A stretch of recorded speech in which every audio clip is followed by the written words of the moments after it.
Sabi, kumusta ka ngayon? Okay na po. Masaya naman na po ako para sa kanya since meron na rin naman po siyang bago.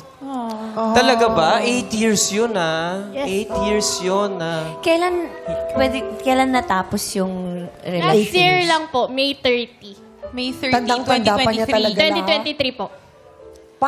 Paano yung naging closure nyo? Sa call lang po. Tinawagan ka lang? Hindi Video call personal? po. Opo. Tapos, the following day, June man, umuwi naman po siya. Kasi, aning na po ako nun. Wait lang, parang grabe yun. 8 years, tapos makikipag-break sa'yo sa telepono Oo, lang. Parang hindi parang- mo deserve, Abby. Oo. Hindi deserve ng kahit sino, kahit isang araw lang kayo Yeah. magkarelasyon. Pero yun naman po, pumunta naman po siya the following day. Kaya The following nakapag-usap naman po kami. Nung una po, at first, parang okay lang sa akin kasi parang mag-grow siya kung nagiging toxic na ba ako sa kanya or nagiging lason na ako para sa career niya or something. Okay lang po, i-let go ko siya. Kaso nung nag-sink in na po siya sa akin, mga siguro 3 araw after ng breakup, talagang devastated na po ako nun. Talagang umiiyak po ako, hindi ako kumakain.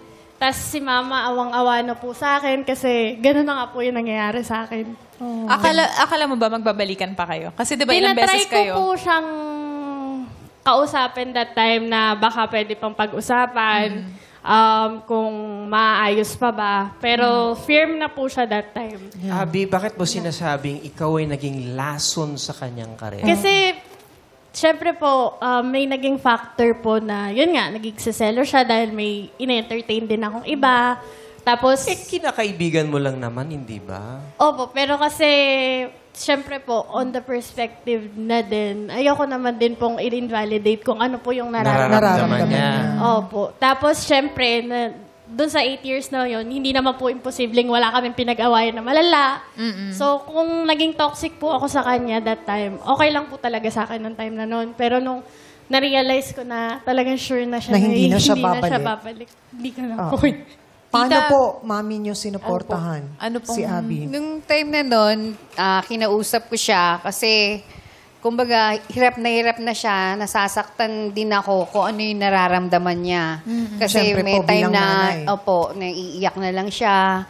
Tapos, minsan hindi na makakain, nagkaroon na siya ng anxiety. Kaya yung time na nung, kinausap ko siya na nandito lang ako. Kumbaga, syempre, masakit. Kung nasasaktan siya, mas nasasaktan ako kasi nanay ako. Tas isa lang siya, tas wala pa papa niya. Kaya parang ang hirap. Kaya sabi ko, malay mo, meron, kung talagang kayo na magkakabalikan kayo, kaso kung talagang hindi kayo para sa Abby, bigay mo na lang yung ano. bigay mo sa mami mo yung tissue. Kasi... Hindi, ito, bago. Tita, nag-reach out din po ba siya sa inyo? Kasi kumbaga, ang tagal din po na pinagsamahan nyo, di ba? Lagi po siyang pumupunta sa bahay nyo. Nagkaroon po ba ng closure din sa inyong dalawa? Nung ex? niya. Opo. Tumawag po ba siya sa inyo? Or kinausap niya kayo? Kinausap niya ako. Noong time Okay. na nun talaga, na dahil sa naawa ko sa anak ko, mismong ako din nakiusap sa kanya, na balikan niya. si Abby. Oo, dahil ganun nangyayari sa anak ko. Kinausap niyo God. po yung ex. Oo, kaso wala akong magagawa.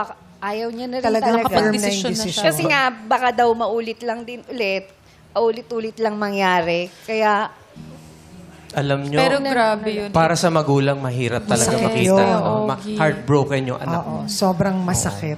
Masakit talaga. Biro mo, si mami pa yung may ayaw nung una, di ba? 2 years ayaw niya dun sa ex. Tapos ngayon siya na yung nakikiusap na makipagbalikan. Parang bihira mo marinig yung ganun, di ba? Pag nakipag-break, kunwari tayo nakipag-break, yung magulang mo yung, oo, iwan mo na yan. Hindi okay yan. Oo. Pero si tita, ayun. Abby, kailan mo sinimulan na tanggapin na ito na talaga, wala na siya at hindi na babalik at mag-iiba na yung kwento ng buhay mo? Ano po, nung nag-start na po ako magpa-therapy. Nagpa-therapy ka. Okay, Good for you. good. Yes. Kasi malala din po kasi talaga yun. So natapos na yung feeling of anger, Apo. yung grief, Opo. tapos dumating ka na doon sa Nag-sick na po ako ng... nag-seek ka ng professional help. Opo. And then yung acceptance, of course. Opo. Nandun ka na ngayon. Opo. Saka mas na-accept ko po nung nalaman kong niligal niya na yung bago. Mm. Mm-mm.